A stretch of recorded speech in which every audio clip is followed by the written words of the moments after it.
There's just so much love and so much creativity that Black people bring to the skate scene that is just irreplaceable. Without Black people, I really don't think there would be any new moves, honestly. It's almost like spiritual in a way, because, you know, we're not writing out, okay, so this is how you do the move, you know, then you gotta lift your leg up. It's like you literally have to pass the moves on to the next generation.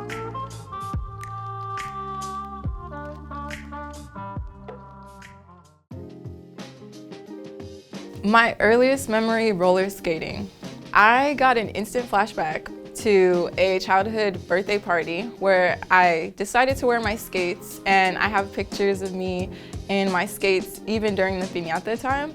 And I just find that so hilarious because I really haven't changed. And I also just remember going to the rink with my sister and my best friend. We would go there a lot in middle school, high school.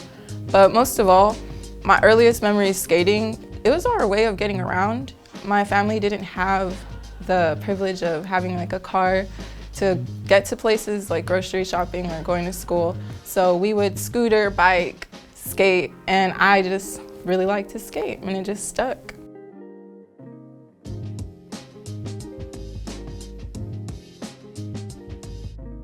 In 2020, like during the pandemic, roller skating became really popular online. You went from very few skaters online to just boom, everybody's posting their content, and it's crazy. So since I was already online, people came to my page and were like, you know, blowing me up, and my following grew really fast. And it was a weird thing for me because it has changed my view on just social media and roller skating. Like, I was forced to grow with it. There are goods and bads to it, you know. You have to just get used to meeting people for the first time, basically, because people are really excited sometimes. They want to take a picture with you, and that's like not normal for me. Like, why would you want to take a picture with me? But I have to understand that, like, maybe I was a source of inspiration for that person, or like my videos or seeing skaters' videos is the reason why they felt motivated to skate. And I find that really empowering, honestly, because sometimes people won't try something because they're too scared they're gonna fail.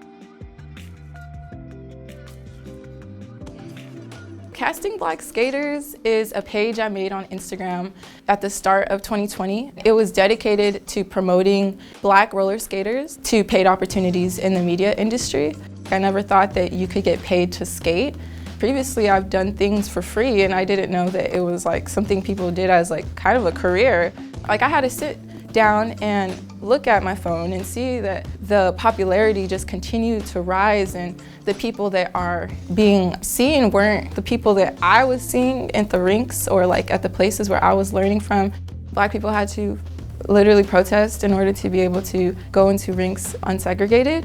And I think that's a huge part of history that people forget, because there are still things, little rules or policies in place now that reflect that original, just, you can't skate with us. And you can see that through like the types of music maybe they don't play at a rink, or even the dress code. Like, maybe you can't wear certain colors or a do-rag or bandanas. They might have a saggy pants policy and also a wheel policy, which is tied to the Black community as well. It's important to just know these things, because although it may just seem like little rules, like they're still reflective of this anti-Black policy that just exists in the skating community by default because of the society that we live in.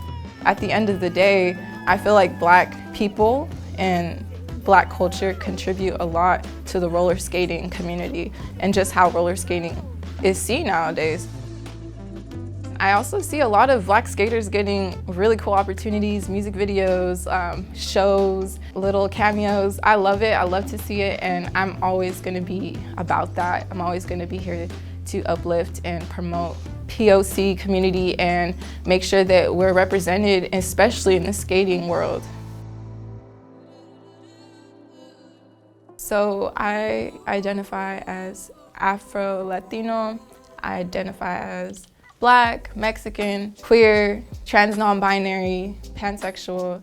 I have all these identities, right? And I do represent for all these communities, and I think that it's really important to me because I embrace every part of me to the fullest extent.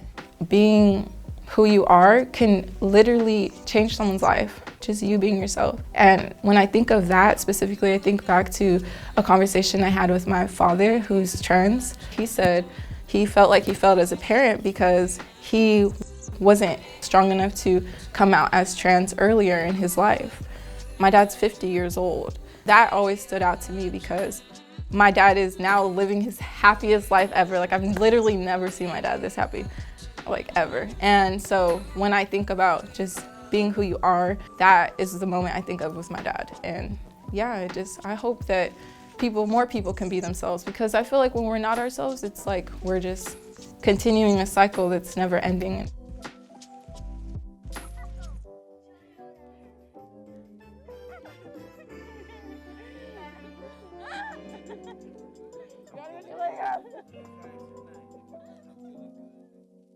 Take up space. This is our second annual skate meetup.